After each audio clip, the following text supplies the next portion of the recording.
आइए हम आज की आराधना का आरंभ करें। हमारे खुदावंद यीशु मसीह का फजल, खुदा की मोहब्बत, रूह कुदस की शराकत तुम सब के साथ होती रहे। आपके साथ ही। आइए हम रसूलों के अकीदे में शामिल होंगे। हम सब बोलेंगे, मैं खुदा कादिर मुतलक बाप पर ईमान रखता हूँ जो आसमान और ज़मीन का खालिक है। मैं यीशु मसीह पर ईमान रखता हूँ जो खुदा का इकलौता बेटा और हमारा खुदाबंद है। वह रूह कुद्स की कुदरत से पेट में पड़ा, कुमारी मरियम से पैदा हुआ, पैंतूस पिलातूस के अहद में दुख उठाया, मसलूब गया, मर गया और दफन हुआ, आलम अरवाह में उतर गया, तीसरे दिन जी उठा, आसमान पर चढ़ गया और बाप के दहने बैठा है। वह जिंदों और मुर्दों की अदालत के लिए फिर आएगा। मैं रूह कुद्स पर, पाक कैथोलिक कलीसिया पर, मुकद्दसों की शिराकत, गुनाहों की माफ़ी, बदन की क़यामत और अबदी ज़िंदगी पर ईमान रखता हूँ। आमीन। अंजील का पाठ पढ़ा जाएगा। अंजील हमारे प्रभु यीशु की संत मती द्वारा लिखी गई, उसका 10 बाब 24 से लेकर 33 आयत तक। The gospel according to saint Matthew chapter 10 and verses 24 to 33। और डेजी मैडम इसमें हमारी अगुवाई करेंगे।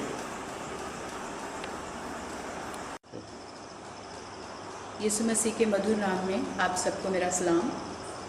हम सब मिलकर कहेंगे, हे प्रभु यीशु मसीह तेरा जलाल हो। गॉस्पल रीडिंग जो कि मत्ती 10 उसकी 24 आयत से 33 आयत तक है, उसमें यूँ लिखा है, चेला अपने गुरु से बड़ा नहीं और ना दास अपने स्वामी से। चेले का गुरु के और दास के स्वामी के बराबर होना ही बहुत है। जब उन्होंने घर के स्वामी को शैतान कहा तो उसके घर वालों को क्यों ना कहेंगे। सो उनसे मत डरना, क्योंकि कुछ ढपा नहीं जो खोला जाएगा और ना कुछ छुपा है जो जाना ना जाएगा। जो मैं तुमसे अंधियारे में कहता हूँ उसे उजियाले में कहो, और जो कानों कान सुनते हो उसे कोठों पर से जाकर प्रचार करो। जो शरीर को घात करते हैं वो आत्मा को घात नहीं कर सकते। इससे उनसे मत डरना, पर उसी से डरो जो आत्मा और शरीर दोनों को नरक में नाश कर सकता है। क्या पैसे में 2 गौरैये नहीं बिकते? तो भी तुम्हारे पिता की इच्छा के बिना उनमें से एक भी पृथ्वी पर नहीं गिर सकता। तुम्हारे सर के बाल सब गिने हुए हैं, इसलिए डरो नहीं, तुम गौरैयों से बढ़कर हो। जो कोई मनुष्य के सामने मुझे मान लेगा और मैं उसे स्वर्गीय पिता के सामने मान लूँगा। पर जो कोई मनुष्य के सामने मेरा इनकार करेगा, मैं उससे भी अपने स्वर्गीय पिता के सामने इनकार करूँगा। ये प्रभु का वचन है। इसके पढ़े और सुने जाने पर हमें आशीष और बरकत मिले। आमीन। हे प्रभु यीशु तेरी महिमा हो। आइए हम आज के वचन के लिए प्रार्थना करेंगे और इस प्रार्थना में डोरिस मैडम हमारी अगुवाई करेंगी। धन्यवाद धन्यवाद धन्यवाद पिता परमेश्वर, इस अच्छे मौके के लिए जो आपने बख्शा। पिता परमेश्वर, आपने प्रभु सुबह की रोशनी दिखाई, आपका धन्यवाद, आपका शुक्र। आज प्रभु मैं सरमन के लिए प्रार्थना कर रही हूँ। जो वचन प्रभु यीशु पास्टर संदीप से सुनाया जाएगा, प्रभु इसे 100 गुना फल लेके आए और प्रभु ये हमारे मनों में घर कर जाए। प्रभु सिर से पांव तक इनको छुए और प्रभु इसमें आप बोलिए। पिता परमेश्वर, रहम करो, दया करो, आशीष बरकतों से मालो माल करो और जितने भी इस वचन को सुने वो 100 गुना फल लेके आए। पिता परमेश्वर यीशु मसीह के नाम से मांग लेती हूँ, आमीन। आइए हम आज की वचन की तैयारी के लिए क्वायर के साथ गीत गाएंगे, तेरी हैकल दे विच गीता। ये गीत पिछले सालों में रिकॉर्ड किया गया था। आज के दिन इस चर्च में कोई गैदरिंग नहीं की गई है।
परमेश्वर आप सबके साथ हो। और आपके साथ हो। आज का जो वचन हमारी CNI लेक्शनरी के मुताबिक है वो मैं आपके सामने पढ़ देता हूँ। Jesus teaches us to be bold in God's service, यानी कि प्रभु यीशु हमें ये सिखाते हैं कि अगर हमने परमेश्वर की सर्विस करनी है, उसकी सेवा करनी है, उसका काम करना है, तो हमें बोल्ड होकर करना है। बोल्ड का मतलब साहसी होकर, बहादुर होकर, दिलेर होकर करना है। तो आज का जो गॉस्पेल का हिस्सा, इंजील का हिस्सा जो हमारे सामने पढ़ा गया, मत्ती की अंजील उसका 10 बाब 24 से लेकर 33 आयत तक, उसमें हम देखते हैं कि प्रभु यीशु अपने चेलों के साथ बात कर रहे हैं। और अगर इस पाठ के शुरुआत से हम पढ़ें तो हम देखते हैं कि प्रभु यीशु अपने चेलों को बताते हैं कि जब वो इस संसार में जाएंगे, जब प्रभु यीशु उनके पास से चले जाएंगे, तो वो लोग जब संसार में जाएंगे तो उनको बहुत सी कठिनाइयाँ आएंगी, और उन कठिनाइयों को कैसे फेस करना है, उनका सामना कैसे करना है, प्रभु यीशु अपने चेलों को समझाते हैं। और आज का जो पाठ है 24 आयत से लेकर 33 आयत तक, उसमें प्रभु यीशु अपने चेलों को बताते हैं कि कैसे परमेश्वर के काम के लिए बहादुर बनना है, दलेर बनना है, और किसी भी परिस्थिति में डरना नहीं है। मैं आपके सामने 24 आयत से शुरू करूंगा, जो जहाँ पे लिखा है, चेला अपने गुरु से बड़ा नहीं और ना दास अपने स्वामी से। प्रभु यीशु अपने चेलों को कहते हैं कि चेला अपने गुरु से बड़ा नहीं है और ना दास अपने स्वामी से। ऐसा क्यों कहते हैं प्रभु यीशु? इसको समझने के लिए हमें 25 आयत में जाना पड़ेगा। 25 आयत में लिखा है, चेले का गुरु के और दास का स्वामी के बराबर होना ही बहुत है। जब उन्होंने घर के स्वामी को शैतान कहा तो उसके घर वालों को क्यों ना कहेंगे। यहाँ पर हम देखते हैं कि प्रभु यीशु शैतान की बात करते हैं। आप सब जानते हैं कि जब प्रभु यीशु दुष्ट आत्माएं निकालते थे तो लोग उन्हें देखते थे, और बहुत से लोग थे, फरीसी लोग थे, जो उनके नुक्स निकालते थे। तो आइए थोड़ी देर के लिए हम उस जगह पर जाते हैं। मत्ती की अंजील आप ऐसा खोलें, मत्ती की अंजील उसका 12 बाब 24 आयत में हम देखते हैं कि जब प्रभु यीशु ने दुष्ट आत्माओं को निकाला तो बहुत से लोग उनके खिलाफ बोलने लगे। और यहाँ पर यूँ लिखा है, मत्ती की अंजील उसका 12 बाब 24 आयत में लिखा है, परंतु फरीसियों ने ये सुनकर कहा, ये तो दुष्ट आत्माओं के सरदार शैतान की सहायता से दुष्ट आत्मा को निकालता है।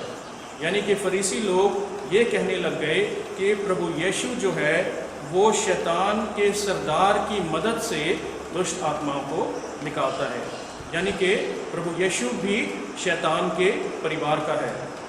उसके बाद आप आ जाएं लूका की अंजील उसका 11 बाब उसकी 15 आयत में, यहाँ पर भी सेम चीज़ कही गई है।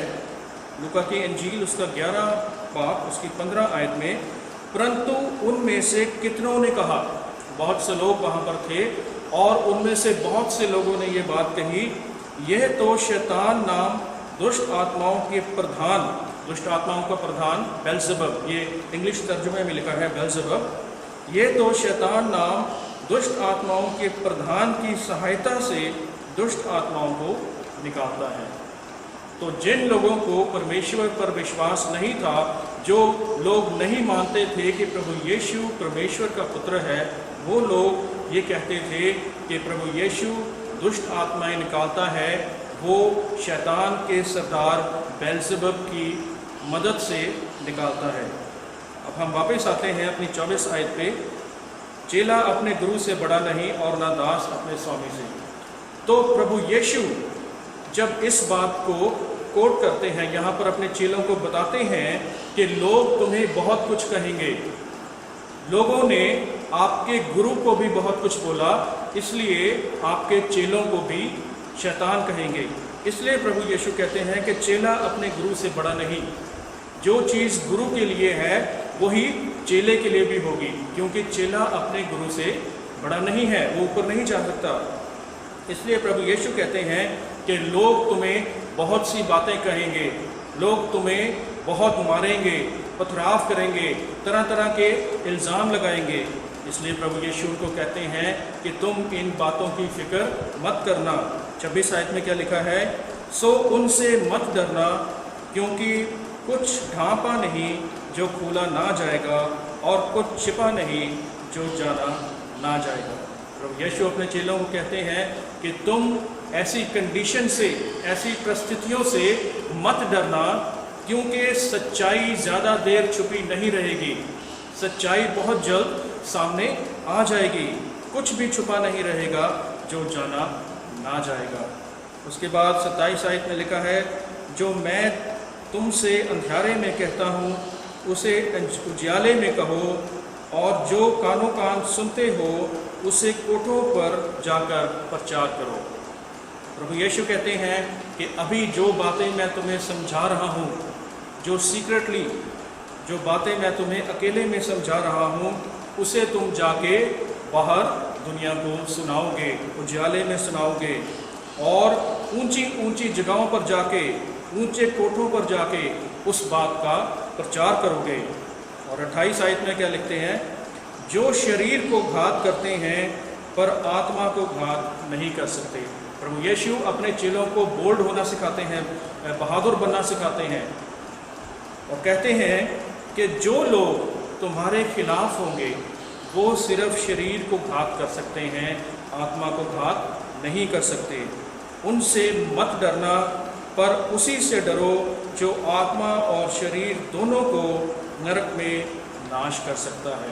तो यीशु कहते हैं कि उन लोगों से मत डरो जो शरीर को घात करते हैं, पर उस परमेश्वर से डरो जो आत्मा और शरीर दोनों को नरक में नाश कर सकता है।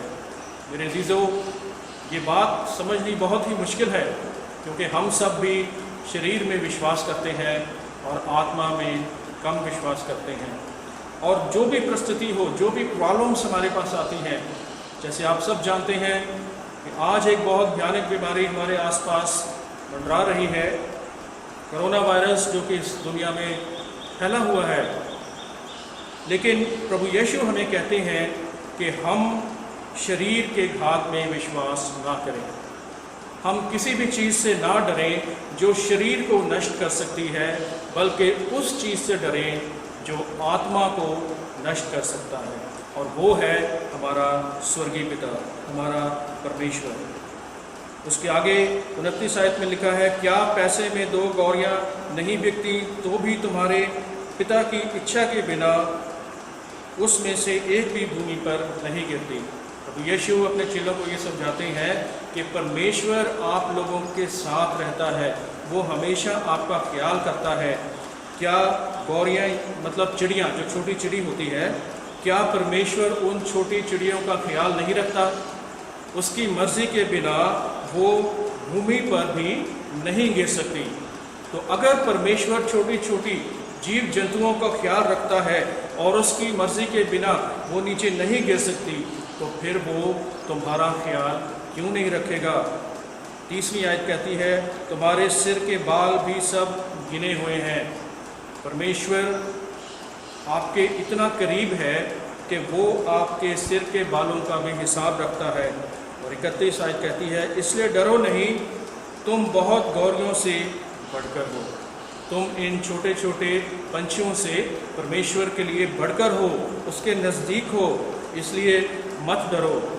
उसके बाद 32 और 33 आयत में लिखा है, जो कोई मनुष्यों के सामने मुझे मान लेगा, मैं भी अपने स्वर्गीय पिता के सामने मान लूँगा, पर जो कोई मनुष्यों के सामने मेरा इनकार करेगा, उससे मैं भी अपने स्वर्गीय पिता के सामने इनकार करूँगा। तो प्रभु यीशु अपने चेलों को कहते हैं कि जब आप इस दुनिया में जाओगे, जब आप गैर जातियों में जाओगे, तो आपको बहुत सी प्रॉब्लम्स आएंगी, और जो इंसान, जो प्रभु यीशु का चेला इन प्रॉब्लम्स को फेस कर लेगा, दलेर बन जाएगा, बहादुर बन जाएगा, बोल्ड बन जाएगा, वो प्रभु यीशु को अपना लेगा, उसके नाम में होकर काम करेगा। तो जब हम प्रभु यीशु को अपना लेंगे, मनुष्यों के सामने अपना लेंगे, तो वो भी हमें स्वर्ग में पिता के सामने अपना लेगा। और जो लोग नहीं अपनाएंगे प्रभु यीशु को, वो भी हमारा स्वर्गीय पिता के सामने इनकार कर देगा। एक और आयत पढ़ेंगे, फिलिपियों की पत्री उसका पहला अध्याय 28 आयत में। पौलुस की पत्री फिलिपियों के नाम, उसका पहला अध्याय 28 आयत में पौलुस क्या लिखता है, और किसी बात में विरोधियों से भय नहीं खाते। किसी बात में भी विरोधियों से भय ना खाना, ये उनके लिए विनाश का स्पष्ट चिन्ह है, परंतु तुम्हारे लिए उद्धार का। कि अगर हम विरोधियों से घिरे हुए हैं, हम परमेश्वर का काम ऐसे लोगों से कर रहे हैं, ऐसे लोगों के साथ, ऐसे लोगों के बीच में कर रहे हैं जो कि विरोध कर रहे हैं, तो उनसे मत डरना, क्योंकि उन लोगों के लिए ये विनाश का कारण बनेगा, लेकिन तुम्हारे लिए ये उद्धार का कारण बन जाएगा। और लिखा है, और ये परमेश्वर की ओर से है।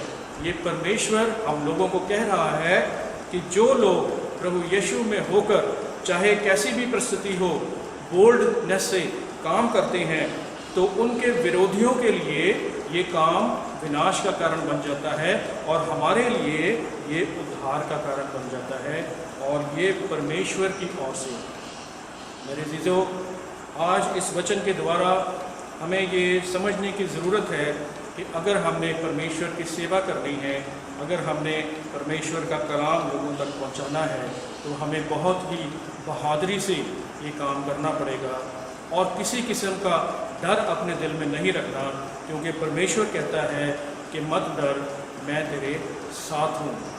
और अगर वो परमेश्वर छोटे छोटे जीव जंतुओं को अपनी मर्ज़ी के बगैर नहीं गिरने देता, तो क्या वो हमारा ख्याल नहीं रखेगा? मेरे अज़ीज़ों, आइए आज आप और मैं अपने जिस्म में नहीं बल्कि आत्मा पर विश्वास करें, अपने आत्मा की सफाई करें, ताकि जब हम स्वर्ग में जाएं तो प्रभु यीशु अपने पिता के सामने हमें अपना ले। परमेश्वर इन वचनों के द्वारा आप सबको आशीष और बरकत दे। आमीन। आइए हम सब प्रार्थना में जाएंगे। पिता परमेश्वर, तेरा धन्यवाद करते हैं आज के सुंदर दिन के लिए। खुदावन, धन्यवाद करते हैं आज के इस समय के लिए जबकि तेरे नाम में हम इकट्ठे हुए हैं खुदावन, और बहुत से लोग इस ऑनलाइन सर्विस को देख रहे हैं, और बहुत से लोग खुदावन इस ऑनलाइन सर्विस को बाद में देखेंगे। एक एक जन को तेरे हाथ में सौंपते हैं खुदावन। तेरा धन्यवाद करते हैं अपनी तमाम कलीसिया के लिए खुदावन, जिसके तू साथ हुआ, हमको बरकतें दी, आशीष दी खुदावन। और खुदावन, हमें इस संकट के समय में, इस खौफ के समय में, जबकि हमें एक बहुत बड़ी बीमारी ने घेरा हुआ है खुदावन, हमें तंदुरुस्त रखा है, तेरा शुक्र करते हैं खुदावन। अपने तमाम कैंपस के लिए दुआ मांगते हैं, एक एक परिवार के लिए दुआ मांगते हैं, सबके साथ होना, आशीष बरकत देना खुदावन। पादरी साहब को भी तेरे हाथ में देते हैं, उनके तमाम परिवार को भी तेरे हाथ में देते हैं। मैं अपने परिवार को भी तेरे हाथ में देता हूँ खुदावन, और तमाम हमारी कलीसियाँ खुदावन जो इस वक्त तेरी बंदगी कर रही हैं, एक एक जन के साथ हो खुदावन। दुआ मांगते हैं ख़ास तौर पर उन लोगों के लिए जिनके अजीज़ चले गए हैं खुदावन, या किसी बीमारी का शिकार हो गए हैं खुदावन, या बीमार पड़े हैं, बीमारी से लड़ रहे हैं खुदावन। तेरे से दुआ मांगते हैं उन्हें आशीष देना, अपना बड़ा पाक और पवित्र हाथ रख के उनको हील कर देना खुदावन। तमाम लोग जो इस कोरोना वायरस से लड़ रहे हैं खुदावन, तमाम डॉक्टर्स, तमाम नर्सेस, तमाम सिक्योरिटी वाले, तमाम पॉलिटिशियंस खुदावन, उन सबको साथ होना, अपनी अगुवाई देना खुदावन। उन्हें दे खुदावन वो इस बीमारी को कंट्रोल कर पाए, उन्हें अकल, बुद्धि, हिम्मत, ताकत देना। और खुदावन ये चाहते हैं कि तू अपनी बड़ी कृपा से इस बीमारी को इस दुनिया से, हमारे देश से निकाल दे खुदावन। तू जानता है कि बहुत से लोग पीड़ित हैं खुदावन, बहुत से लोग इकनॉमिक क्राइसिस में हैं खुदावन, बहुत से लोगों की नौकरियां चली गई हैं, बहुत से लोगों के पास खाने को नहीं है खुदावन। तो उन सब लोगों के साथ होना और होने दे खुदावन, हम इस बीमारी पर फतह पा पाएँ खुदावन। अपने तमाम परिवारों को, अपने तमाम पास्टर्स को, बिशप साहब को, डायसिस को भी तेरे हाथ में देते हैं खुदावन। अपनी अगुवाई देना, आशीष देना, बरकत देना खुदावन। आने वाले तमाम समय को तेरे हाथ में दे देते हैं। ये सब कुछ मांगते हैं तेरे प्यारे बेटे हमारे खुदावन यीशु मसीह के वसीले से, आमीन। आइए हम परमेश्वर की प्रार्थना में जाएंगे। आए हमारे बाप, तू जो आसमान पर है, तेरा नाम पाक माना जाए, तेरी बादशाही आए, तेरी मर्जी जिस आसमान पर पूरी होती है ज़मीन पर भी हो। हमारे रोज़ की रोटी आज हमें दे, हमारे कसूरों को माफ़ कर कि हम भी अपने कसूरवारों को माफ़ करते हैं। हमें आज़माइश न पड़ने दे, बल्कि बुराई से बचा, क्योंकि बादशाहत, कुदरत और जलाल हमेशा तेरा ही है, आमीन। खुदा का इत्मीनान जो समझ से बिल्कुल बाहर है, तुम्हारे दिलों और ख्यालों को पाक करे और तुम्हें खुदा की मोहब्बत में मजबूत करे। और अब हमारे खुदा यीशु मसीह का फजल, खुदा बाप की मोहब्बत, पाक रूह की रफ़ाकत और शराकत तुम सब के साथ अब से लेकर हमेशा तक होती रहे, आमीन।